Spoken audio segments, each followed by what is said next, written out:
자, 여러분들 안녕하십니까? 반갑습니다. 추석 연휴에 이렇게 인사를 또 드리네요. 모두들 풍성하고 넉넉한 한가위 보내시고요. 게다가 우리 LB가 이번에 좀 좋아서 더 풍성하고 더 여유 있는 그런 연휴이지 않나라는 생각이 듭니다. 저도 즐거운 명절 잘 보내고 있고요. 또 우리 최대주주 잘 있습니다. 한 번씩 잘 있냐고, 혹시 도망가지 않았냐고 이렇게 궁금해하시는 분들 계시는데요. 너무 잘 있고요.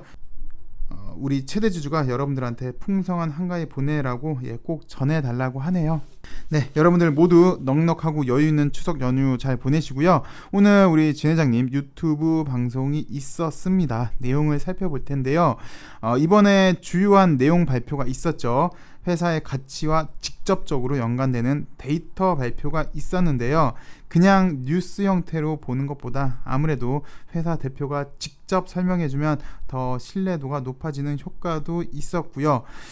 크게 이번에 데이터를 발표했는데 그 의미가 무엇인지 그리고 향후 계획에 대해서 설명을 해 주었습니다. 근데 좀 아쉬운 건 우리가 이미 다 아는 수준의 내용이었다라는 게 좀 아쉽고요.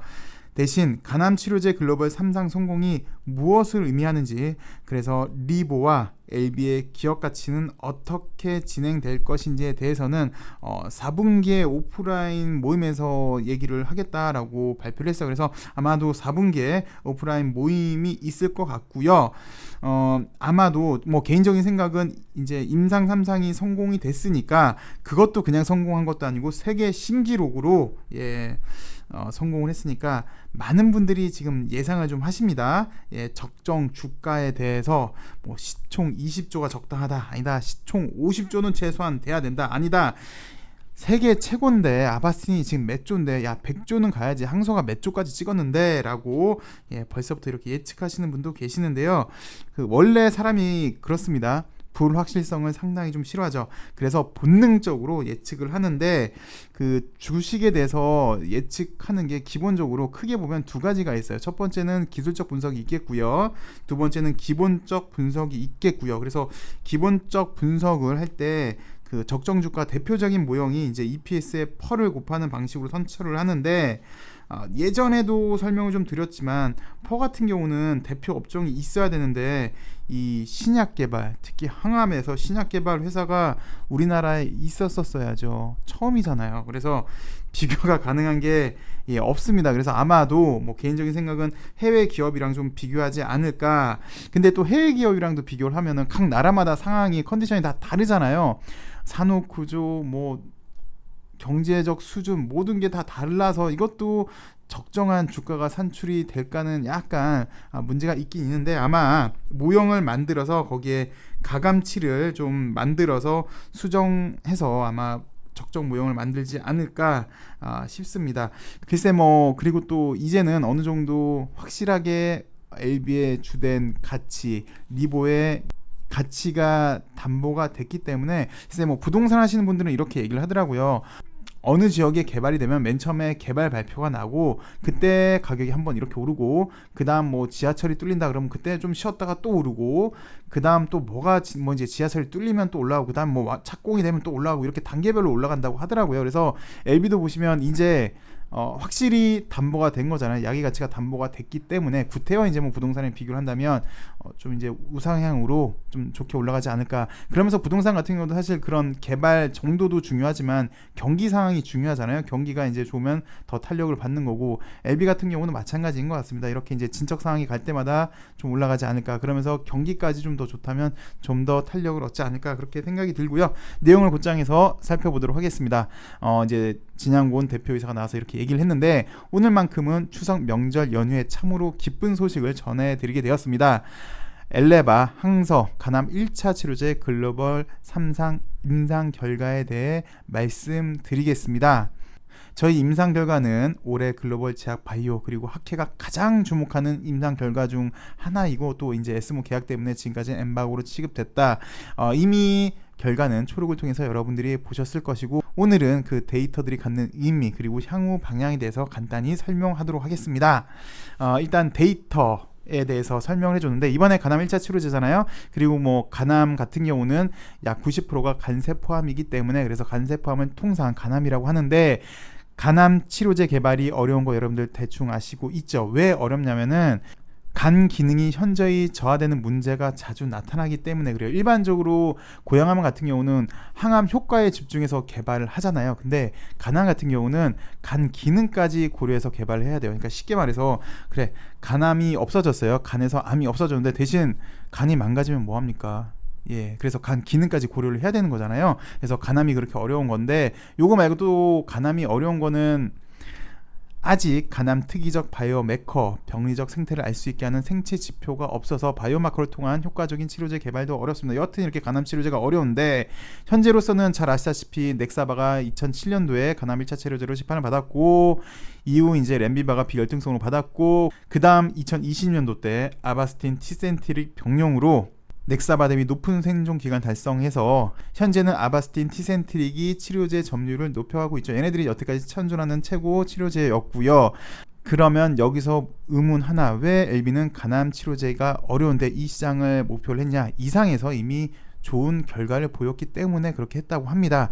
이상에서 얻은 결과에 대한 자신감을 바탕으로 글로벌 3상을 시작했고, 글로벌 최초로 경구용 항암제와 면역 항암제, 특히 PD-1 병용 요법을 시작을 했습니다.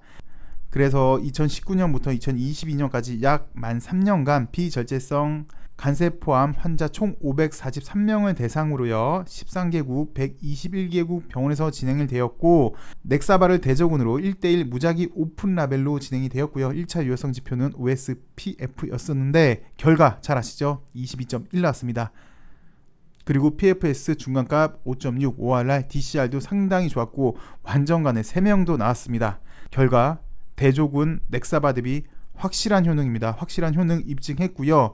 통계적 유의성을 의미하는 P-밸류 모두 0.0001 미만. 예, 여기서 이제 주목할 것이 두 가지가 있는데, 첫 번째 위험비는 대조군 대비 사망 등의 위험이 발생할 수 있는 위험값인데, 대조군 넥사바를 1로 했을 때 OS는 0.62, 약 38%가 줄어드는 거고, PFS는 0.52, 약 48이 줄어드는 거고, 그래서 사망 등 위험률을 대조군 넥사바를 비교를 했을 때 약 40에서 50% 낮춰주는 결과를 얻었습니다. 그리고 또 하나, 인종 간 차이가 없음. 여기서도 사실 좀 강조를 했어야 되는데 13개국에서 일어났잖아요. 13개국 다인종 다국가. 예, 보편성이 있다는 거잖아요. 여기 아시아 지역 외 환자에서도 사망 위험률을 낮춰주는 것으로 나타나서 인종 간 차이가 없음을 확인을 했다고 합니다. 이제 두 번째, 부작용에 대한 것인데요. 결과는 여러분들이 이미 아시는 겁니다. 새로운 부작용은 없었고, 주요 부작용으로는 고혈압, 간 수치가 높아지는 것, 수족 증후군 등등 있었는데, 통제 가능한 수준의 부작용, 안전성도 확인. 근데 여기 조금 더 면밀하게 보시면 통제 가능한 수준의 부작용이라도 데이터를 좀 자세히 보면 대조군 넥사바 대비 부작용 수치가 조금 높게 나오는데, 이건 왜 그랬냐면 임상 기간 중에 넥사바 대비 2배, 그러니까 우리 임상 기간 중에 병용 약물 투여 기간이 넥사바 대비 2배 이상 높았기 때문에 요거를 고려한다면 충분히 통제 가능한 수준이었다라는 거고요. 그래서 이제 결론이랑 시사점을 이야기를 해줍니다. 첫 번째, 간암 치료제 개발 사상 가장 큰 OS 중간값 22.1을 달성을 했고요. 그 다음에 유효성과 안전성도 확보를 했습니다. 1차 유효성 지표 OS, PFS, P-밸류 값이 0.0001 미만으로 완벽하게 유효성 지표에 도달했고요. 그 다음 의의는 이제 경구용 신생 혈관 억제제 그리고 면역 항암제 병용 임상으로는 최초에 성공해서 요게 이제 새로운 이정표가 되지 않을까라는 거요. 그래서 좀 더 설명드리자면, 첫 번째, 지금까지 시도된 경구용 항암제, 면역 항암제 병용 요법 중 최초로 유효성 확인. 이게 사실은 적응증 확대할 때 우리가 이제 기다리고 있는 거는 이제 약방의 감초잖아요. 항암제 투여할 때 다 리버를 낼 수 있는 요거 이제 적응증 확대하는데 좀 더 길을 넓혀줄 수 있지 않을까 기대가 되는 거고요. 그 다음 다국가 임상을 통해 인종별 차이가 없음을 확인을 했습니다. 요건 또 밑에 다시인데 이거 다시 한번 살펴볼게요. 그리고 발병 원인이 무엇이든 간에 안전성 그리고 효능을 확인한 거고요. 부작용, 통제 가능한 수준의 부작용, 안전성 확보라는 걸 이번에 데이터로 확실히 알게 됐고, 향후 진행 계획인데 이제 다 아실 거예요. 리보는 NDA 그리고 캄렐리는 BLA 절차를 진행하게 돼요. 뭐 둘 다 같은 절차라고 보시면 되고요. 이미 FDA 프리 NDA 미팅을 신청을 했고, 보통 이제 2달 뒤니까 약 10월 중순 정도에 미팅이 될 걸로, 그래서 지금 열심히 준비 중에 있다고 하고요. 프리 NDA 종료하면은 곧장 NDA 절차를 들어가게 된다고 합니다. 그래서 지금은 이미 이제 보니까 미국, 유럽 등 지역별 판매 전략을 논의하고 있다고 하는데, 사실 이거는 이미 예전부터 우리가 많이 봤었어요. 여기 주요 국가, 비주요 국가로 그 당시 때는 구분했는데 아마 지금도 이렇게 주요 국가, 비주요 국가로 구분했는지는 자세히는 모르겠으나 아마 그 작업을 좀 더 디테일하게 하지 않았을까라는 생각이 좀 들고요. 그 다음 요즘 보셔야 돼요. Q&A가 있었습니다. 전체 임상 환자 중 중국 환자 비중이 너무 높지 않았느냐, 그래서 이거는 중국 전용 약이지 글로벌 약은 아니다라고 이렇게 의문에 대해서 세계 간세 포함 72%는 아시안입니까? 비중이 절대적으로 좀 많이 있죠, 아시안이. 그래서 환자 비중이 당연히 이렇게 환자가 많으니까 아시안한테 편중이 된 게 맞고, 그 중에 또 아시안인 중에서도 뭐 중국이 압도적이니까 중국이 높을 수밖에 없었다. 근데 이 문제에 대해서는 임상 도중에 FDA와 또 협의를 해서 코커시언, 우리가 흔히 서양인이라고 부르잖아요. 우리가 아는 서양인, 백인의 환자의 비중을 계속 높이라고 해서 환자의 비중을 높여서 진행을 했고 종료도 했다. 그리고 두 번째 질문, 그러면은 가남 대부분이 아시안인이고 또 중국이 그럼 아니면은, 그럼 중국은 판권 항소가 갖고 있다는데 LB 너네 그러면 열심히 노력해서 항소 좋은 일 시킨 거네? 라고 이렇게 얘기를 했어요. 여기에 대해서는 좀 전에 얘기랑 비슷한 건데, 어떤 질병이 90%가 아프리카 그리고 10%는 미국, 유럽에서 발생한다면 임상 환자 대부분은 이제 아프리카인으로 하는 게 맞는데, 근데 각 나라마다 시장 규모가 틀리죠. 그걸 좀 생각을 해보자는 거예요. 그래서 2020년 기준 그 시장 규모만 본다면 미국 같은 경우는 전체 시장의 40%, 그러니까 비중은, 환자 비중은 중국이 더 많지만 시장 비중은 미국 그리고 유럽이 더 크다. 뭐 그렇게 뭐 항소만 좋은 일 시키는 일은 아니다라는 그런 대답이었고, 백인 환자 임상 결과는 동일한가? 지역별, 인종별 차이는 없었다라고 얘기를 합니다. 그러면서 이제 마무리를 했어요. 이 마무리도 두 부분으로 좀 구분해서 볼 수 있을 것 같은데, 우선 일단 우리 주주들한테 감사의 얘기를 드렸고, 특히나 오늘 너무 좋은 날에 더 좋은 소식을 말씀을 드릴 수 있어서 더 좋다고 이렇게 얘기를 했습니다. 특히 간암 치료제 개발을 위한 글로벌 임상 3상 성공이 무엇을 의미하는지, 그래서 리보 가치 그리고 우리 기업의 가치는 어떻게 될 것인지에 대해서는 말하고 싶지만, 요거는 이제 4분기 예정되어 있는 오프라이 주주간담회 때 얘기를 한다고 해요. 그래서 아마 제가 서두에 말했던 그런 얘기가 좀 있지 않을까 생각이 들고요. 리보는 2003년부터 개발이 됐고, LB가 판권을 09년도에 갖고 왔으니까 LB가 개발을 시작한 지는 13년 만에 이제 성과를 목전에 두고 있는 것 같습니다. 마지막도 구태여 두 가지로 분류를 한다면 이제 두 번째 이야기인 것 같은데, 그동안 사실 너무 많이 힘들었어요. 회사도 많이 힘들었을 거예요. 사업을 하다 보면은 분명히 좋은 점도 있지만 분명히 우리가 예상했던 거랑 예상치 못했던 암초도 만나고 다른 조롱도 만나고 세상의 비난도 받아야 되고 사기꾼이란 소리도 들어야 되고, 근데 우리 마음은 사기가 아닌 진짜 암 없는 환자를 만들기 위해서, 더 밝은 세상을 만들기 위해서 하루라도 더 연장해서 더 좋게 사람들이 살 수 있는 그런 환경을 만들고 싶은데, 근데 거기에다 대고 사기꾼이니 ATM 기계라는 둥, 주주들 등에 빨대 꽂아서 돈만 쪽쪽 빨아먹는다는 둥, 정말 나의 의지와는 상관없이, 또 그리고 여러 가지 행정 절차도 있겠고 여러 가지 어려움이 많았을 거예요. 그런 어려움에 대해서 그냥 한마디로 얘기를 한 것 같습니다.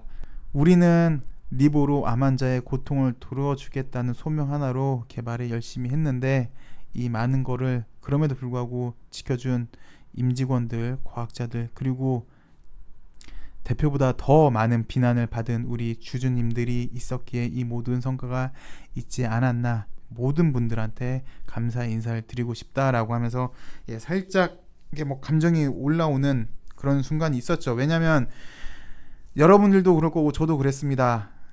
저도 사실 이 마이크를 잡은 지가 3년이 됐는데 뭔지는 모르겠으나 뭐가 막 올라와요. 왜 그런지는 모르겠으나 뭐가 막 올라오더라고요. 여러분들도 똑같은 느낌을 받았을 것 같은데, 글쎄요, 이제부터 시작이지 않을까 싶습니다.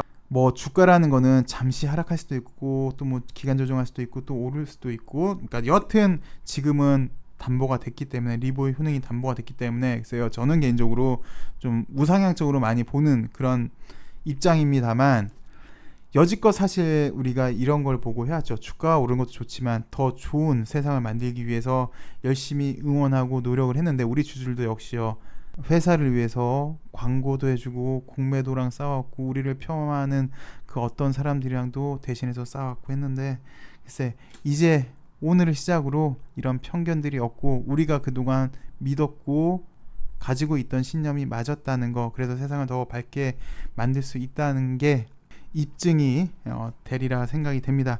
시청해 주셔서 감사하고요. 이쁜 달 보시고요. 여러분들 소원 하나씩 비시고요. 감사합니다.